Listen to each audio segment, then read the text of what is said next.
জনাব তারেক রহমান, জার্মানির Deutsche Welle থেকে আপনাকে স্বাগত জানাচ্ছি। Thank you so much. 12ই ফেব্রুয়ারি বাংলাদেশের জাতীয় নির্বাচন ও গণভোট, তো এই নির্বাচন কতটা সুষ্ঠু হবে বলে আপনি আশাবাদী? আমরা আশা করছি যে নির্বাচনটা সুষ্ঠু হবে, মানুষ প্রত্যাশা করছে যে নির্বাচনটা সুষ্ঠু হবে, আমরা আশাবাদী। 17 বছর পর আপনি বাংলাদেশে এসেছেন, আপনি নির্বাচনে ছিলেন নানা কারণে। তো এই 17 বছর পর আসার পরে আপনার দল গোছানো, নির্বাচনের জন্য প্রস্তুতি নেওয়ার ক্ষেত্রে আপনার কাছে সবচেয়ে বড় চ্যালেঞ্জ কোনটা ছিল? মানে নির্বাচনের আগে বড় চ্যালেঞ্জ কোনটা ছিল বলছেন? জি। চ্যালেঞ্জটা হয়তো কিছুটা খুব সম্ভবত আমারই ছিল যে স্বাভাবিকভাবে এত বছর পরে এসেছি, আসার পরে মানুষের চোখে মুখে একটা প্রত্যাশা দেখেছি, একটা এক্সপেকটেশন দেখেছি। এটা তো গেল রাজনৈতিক দিক। আসার 5 দিন পরে আম্মা মারা গেলেন, উনি অসুস্থ ছিলেন অনেক দিন ধরে, উনি মারা গেলেন। স্বাভাবিকভাবে এটাও একটা খুব কষ্টকর বিষয় আমাদের সবার জন্য। কাজেই আমরা পরিবার যে একসাথে বসে নিজেদের কষ্টটা ভাগ করে নিব, সেই সুযোগটা বা সময়টা হয়নি, কারণ আমরা একদম নির্বাচনের ডামাডোলের ভিতরে। কাজেই পুরো জিনিসটাকে নির্বাচনী ডামাডোল, ব্যক্তিগত বিষয়টা, আম্মার বিষয়টা, দুটোকে সামঞ্জস্য করা, এই জিনিসটাকে সামনে নিয়ে যাওয়া, এটাই আসলে আমার কাছে সবচেয়ে বড় চ্যালেঞ্জিং ছিল। আমি ব্যক্তিগতভাবে মনে করি যে হয়তো এই চ্যালেঞ্জটা মোটামুটিভাবে মোকাবেলা করতে সক্ষম হয়েছে আমি। এবার তো অনেক ভোটার যারা হচ্ছে তরুণ এবং প্রথমবারের মতো ভোট দিতে যাচ্ছেন, গত 3টি নির্বাচন, বিতর্কিত নির্বাচন আপনি জানেন যে ফলে মানুষের মধ্যে একটা বাড়তি আগ্রহ রয়েছে। তো তরুণদেরকে মানে আগ্রহী করতে বা তরুণদের কাছে পৌঁছাতে আপনার দলের পক্ষ থেকে কি আলাদা করে বা বিশেষ করে কোনো কিছু করা হয়েছে যেটাতে তরুণরা একটু আকৃষ্ট হতে পারে? দেখুন, আপনি যদি আমাদের ম্যানিফেস্টোটা দেখে থাকেন, যেটা আমরা কয়েকদিন আগে জাতির সামনে উপস্থাপন করেছি, এখানে কিন্তু আমরা সমাজের তরুণ যাদের কথা বলছেন তাদের জন্য যেরকম আমরা রেখেছি যে আমরা দেশের মানুষের সমর্থনে ইনশাল্লাহ আমরা সরকার গঠনে সক্ষম হলে পরে তরুণদের জন্য আমরা কি কি উদ্যোগ গ্রহণ করব, আমরা একইভাবে এখানে বয়স্ক যারা আছেন তাদের জন্য আমরা কি কি উদ্যোগ গ্রহণ করব, আমরা একই সাথে যারা দেশে 40 লক্ষ প্রতিবন্ধী আছে, আপনি যে তরুণদের কথা বলছেন 4 কোটি 4.5 কোটির মতন তরুণ আছে, 40 লক্ষের মতন প্রতিবন্ধী আছে দেশে, তাদের জন্য আমরা কি উদ্যোগ গ্রহণ করব। একই সাথে আপনার বাংলাদেশের জনগোষ্ঠীর অর্ধেক নারী, এই নারীদেরকে এম্পাওয়ার করার জন্য আমরা কি করব। আমরা সকল শ্রেণী পেশার জন্যই আমরা একটি পরিকল্পনা রেখেছি, কর্মসূচি রেখেছি, কোনো পার্টিকুলার না, সকলকে নিয়ে। কারণ দেশটা গঠন করতে হবে সকলকে নিয়ে, কোনো একক কাউকে নিয়ে আমরা দেশটা গঠন করতে পারি না, সকলকে নিয়েই করতে হবে। সেজন্য একটি পরিপূর্ণ রাজনৈতিক দল হিসাবে আমরা সকলের জন্য এই কর্মসূচি রেখেছি। জুলাই গণ অভ্যুত্থানের পর শেখ হাসিনা সরকারের পতন ঘটে এবং তারপর থেকে বাংলাদেশ এবং ভারতের মধ্যে সম্পর্কের ক্রমশ অবনতি হচ্ছে বলে বিশেষজ্ঞরা মত দিয়েছেন। তো এই যে সম্পর্ক এবং অতীতে দেখা গেছে যে গত 1 দশকে অনেকে মনে করেন যে ভারতের সঙ্গে বিএনপির একটা দূরত্ব রয়ে গেছে এবং সেই দূরত্বটা বোঝানো যায়নি। তো ভবিষ্যতে আপনার মানে ভারতের প্রতি বা ভারতের সঙ্গে সম্পর্কের ক্ষেত্রে আপনার অবস্থান কি হবে?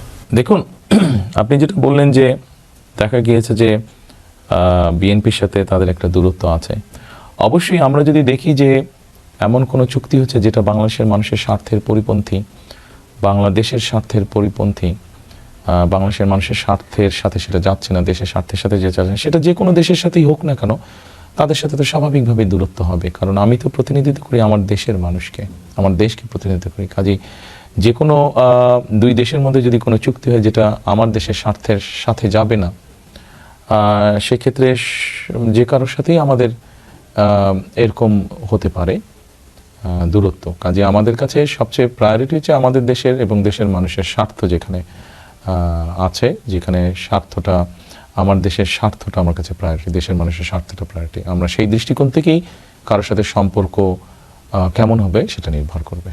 ভূ রাজনৈতিক প্রেক্ষাপটে দেখা যাচ্ছে যে চীনের একটা বাড়তি আগ্রহ আছে বাংলাদেশ নিয়ে।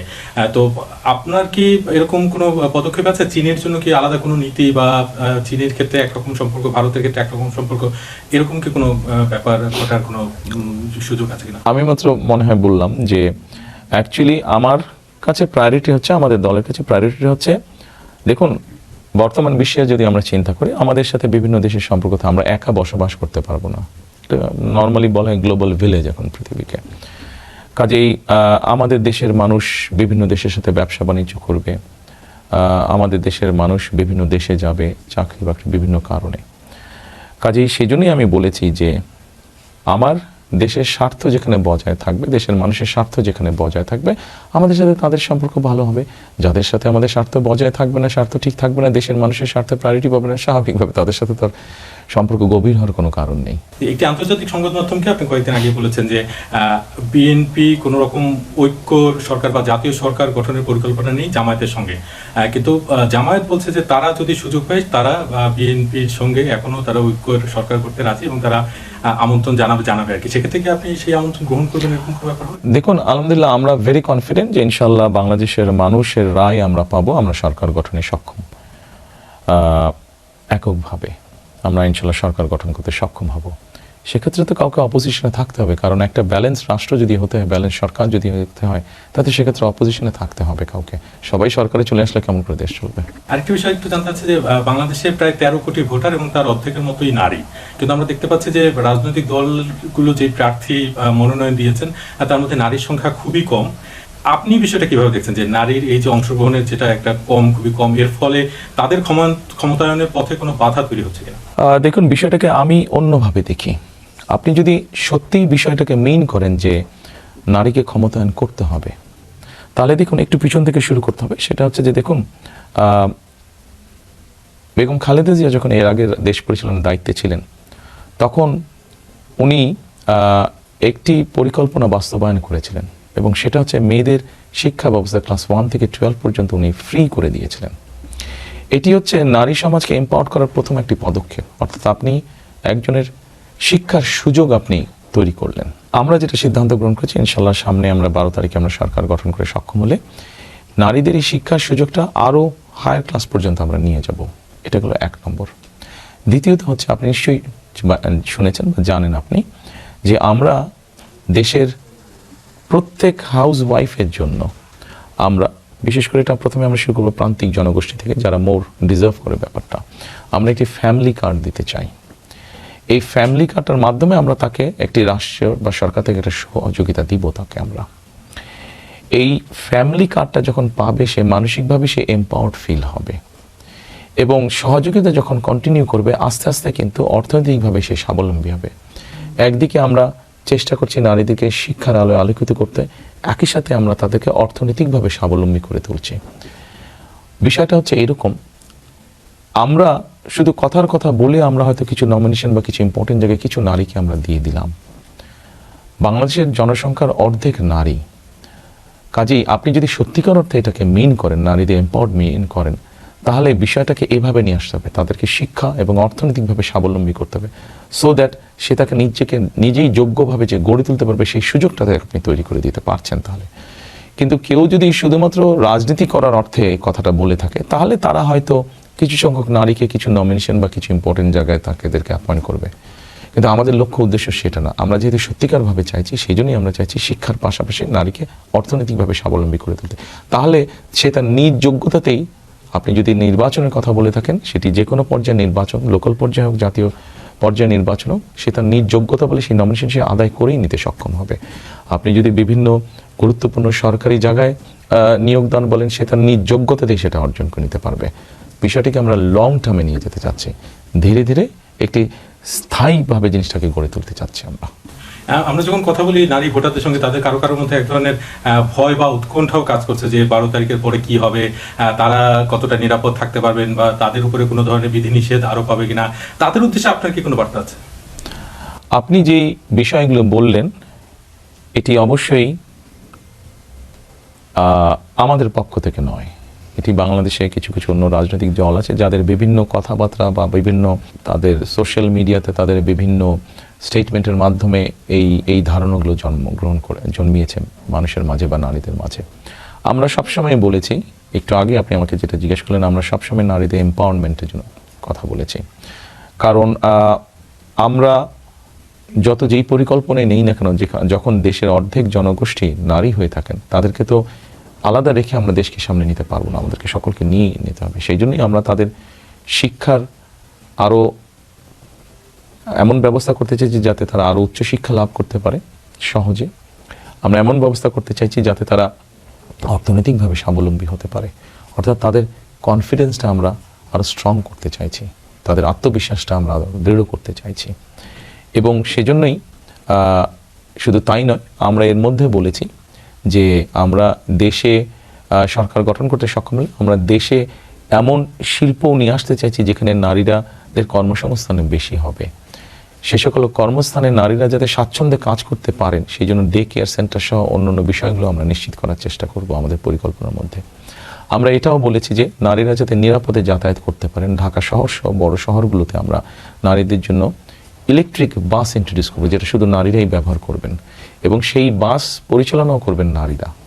কাজে আমাদের অবস্থান থেকে, আমাদের দলীয় অবস্থান থেকে আমরা পরিকল্পনা রেখেছি যেগুলো আমরা ইনশাল্লাহ বাস্তবায়ন করব সুযোগ পেলে, যাতে করে নারীরাদেরকে যত বেশি নিরাপত্তা নিশ্চিত করা যায়। জুলাই গণঅভ্যুত্থানের পর সন্ত্রাস বিরোধী আইনে আওয়ামী লীগকে নিষিদ্ধ করা হয়েছে রাজনীতিতে, ফলে আওয়ামী লীগ এই নির্বাচনে অংশ নিতে পারছে না এবং কোনো কোনো বিশেষজ্ঞ এরকম মত দিচ্ছেন যে আওয়ামী লীগ অংশ না নেয় এই নির্বাচন অংশগ্রহণমূলক হচ্ছে না। তো এই বিষয়টা আপনি কিভাবে দেখছেন? দেখুন, এটা তো পুরো রাজনীতি। আমরা রাজনীতি করি মানুষের জন্য, মানুষের সমর্থন নিয়ে, মানুষের কাছে নিজেদের গ্রহণযোগ্যতা নিয়ে রাজনীতি করি। কাজেই আমি মনে করি রাজনীতিতে মানুষ যাকে গ্রহণ করবে তাকে কেউ ঠেকিয়ে রাখতে পারবে না, আর যাকে মানুষ গ্রহণ করবে না যত শক্তিই থাকুক না কেন, শক্তি প্রয়োগ করে সে ধরে রাখতে পারে না কিছু। 5ই আগস্ট যার উদাহরণ। সর্বশেষ প্রশ্ন আপনার কাছে, যে আপনি দুর্নীতি দমনের যে উদ্যোগের কথা বলছেন এবং আপনার ম্যানিফেস্টোতে সেটা রয়েছে, ইশতেহারে রয়েছে, কিন্তু টিআইবি এবং একাধিক সংগঠন নানা রকম পরিসংখ্যান দিচ্ছে এবং তাতে দেখা যাচ্ছে যে বিএনপির বেশ কয়েকজন প্রার্থী ঋণ খেলাপি, তারা আদালতের আদেশ নিয়ে, স্থগিতাদেশ নিয়ে তারপরে নির্বাচনে অংশ নিচ্ছেন এবং অনেকে আছেন যারা ঋণগ্রস্ত। তো এই যে যারা প্রার্থী যারা রয়েছেন তাদের কারণে আপনাদের যে দুর্নীতি দমনের যে উদ্যোগ, সেই উদ্যোগ বাধাগ্রস্ত হতে পারে কিনা? বা না, বিষয়টি দুটো ভিন্ন জিনিস। একটা হচ্ছে দুর্নীতি, একটা হচ্ছে ঋণগ্রস্ত বা তারা ব্যাংক ডিফল্ট। দেখুন, আমাদের 60 লক্ষ নেতাকর্মীর নামে বিগত স্বৈরাচার সরকার কেস দিয়েছিল। আমাদের নেতাকর্মীদের, আপনি যেহেতু সাংবাদিক আপনি খুব ভালো করেই জানেন, খুব সম্ভবত আপনারা এরকম নিউজও করেছেন আপনাদের চ্যানেলে, আমাদের দলের মধ্যে যারা আছেন, যারা আমাদের দলীয় রাজনীতির সাথে আছে, যারা ব্যবসা বাণিজ্য করে, তাদেরকে বিভিন্নভাবে হ্যারাস করা হয়েছে, তাদের ন্যায্য অধিকার থেকে তাদেরকে বঞ্চিত করা হয়েছে, তাদের ব্যবসা বাণিজ্য চলতে দেওয়া হয়নি, তাদেরকে ব্যবসা বাণিজ্যকে বাধাগ্রস্ত করা হয়েছে, তাদের ন্যায্য ব্যাংক লোন যেটা আছে সেটা তাদেরকে দেওয়া হয়নি, ইচ্ছাকৃতভাবে তাদের ব্যবসা প্রতিষ্ঠানকে সিক করে দেওয়া হয়েছে গত 16 বছর ধরে। কাজেই এরকম একটি অবস্থার মধ্যে আমাদের লোকজন, আমাদের ব্যবসায়ীরা, আমাদের নেতাকর্মীরা যারা ব্যবসা বাণিজ্য করতেন, তাদের জন্য তো এরকম ডিফল্ট হওয়াটা খুব স্বাভাবিক ব্যাপার, খুব স্বাভাবিক ব্যাপার। তারা যে ইচ্ছাকৃতভাবে হয়েছেন তারা স্বাভাবিক ব্যাপার, তাদেরকে জোর করে ডিফল্ট করানো হয়েছে। জুলাই গণঅভ্যুত্থানে বিএনপির অনেক নেতাকর্মী হতাহত হয়েছেন বলে আপনার দল, হ্যাঁ, আমাদের প্রায় 450-র মতন নেতাকর্মী আমরা শুধু জুলাই আগস্টেই হারিয়েছি তাদেরকে। এবং গত 15-16 বছরে গুম খুনেরও শিকার হয়েছে, গুম 700-র মতন নেতাকর্মী আমাদের গুম হয়েছে। এই যে যারা যে ভুক্তভোগী, তাদের পরিবারকে বা তাদের বিচার নিশ্চিত করার জন্য আপনার কোনো পরিকল্পনা আছে কিনা? অবশ্যই আমাদের পরিকল্পনা আছে, কারণ আমাদের নেতাকর্মীরা যেরকম গুম খুনের শিকার হয়েছে, অন্যান্য গণতান্ত্রিক রাজনৈতিক দল যারা আমাদের সাথে আন্দোলন সংগ্রামে ছিল তারা গুম খুনের শিকার হয়েছে, হয়তো সংখ্যা কম বেশি হবে। এমনকি অনেক মানুষ আছেন যারা রাজনীতির সাথে জড়িত না, কিন্তু তারা অত্যাচার নির্যাতনের শিকার হয়েছে, গুম খুনের শিকার হয়েছে। এটি একটি অন্যায় ব্যাপার। একটি সিভিলাইজ দেশে মানুষ গুম হয়ে যাবে, সিভিলাইজ দেশে মানুষ খুন হয়ে যাবে, কিন্তু তার কোনো বিচার হবে না, এটি তো হতে পারে না। কাজেই দেশের আইন অনুযায়ী অবশ্যই প্রত্যেকটা মানুষ, কারোর সাথে যদি অন্যায় হয়ে থাকে তার বিচার পাবার অধিকার আছে। কাজে আইনগত প্রক্রিয়া হিসেবেই এটি তার বিচার সে পাবে অবশ্যই। আপনাকে অসংখ্য ধন্যবাদ ডয়চে ভেলেকে এই সাক্ষাৎকারে। Thank you so much. আপনাকে অনেক ধন্যবাদ আমাকে এই কথা বলার সুযোগ করে দেওয়ার জন্য।